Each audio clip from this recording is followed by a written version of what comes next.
The Spearhead update expanded the loadouts of many planes and helicopters. Today we'll show where to find the new bombs and missiles, explain what makes them special, and give tips on how to use them.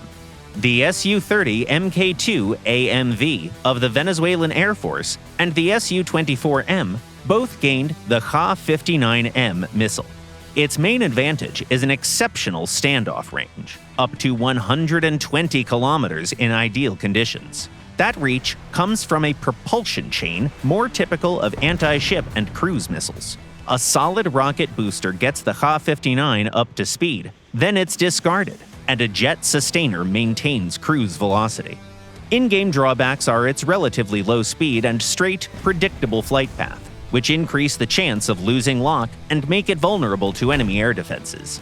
Its TV seeker also only reliably locks tanks at ranges of about 6 to 8 kilometers.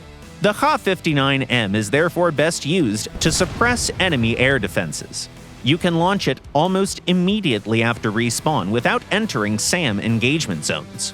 Once the missile's seeker has latched onto the designated ground point, its warhead with nearly 200 kilograms of TNT equivalent will destroy lightly protected targets, even with an indirect hit that lands off by a couple dozen meters. The next edition fixes many of the Ka-59's issues and can reliably lock onto targets at long ranges. The 500-pound Hossbow gliding bombs now appear on the new German Tornado IDS SLE. Both in concept and in use, they're similar to the Israeli Spice munitions. The Tornado can carry up to 4 of them, although one occupies the targeting pod slot, which limits simultaneous use of other guided weapons. Britain and China got new anti-ship missiles, the Sea Eagle and the YJ-81, respectively. China's YJ-81 comes on the new modification of the early JH-7, while the Sea Eagle appears on the new Hawk 200 and the already familiar Buccaneer S-2B and Tornado GR-1. Both missiles use active radar seekers, so the launch aircraft must first lock the target with its radar. The sole exception is the early Hawk. It lacks a search radar and thus must launch blind toward the estimated enemy position. After launch, these ASMs dive towards the water, and then proceed in a low, straight flight to the ship. Make sure there are no islands or obstacles between you and the target.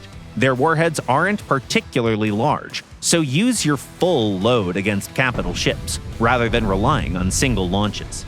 China also added a new fire and forget ATGM for the Z-10ME helicopter, the BA-11.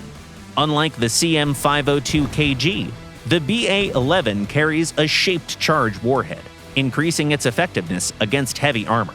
A Z-10ME can carry only 8 of these missiles, so it's wise to combine them with older ATGMs.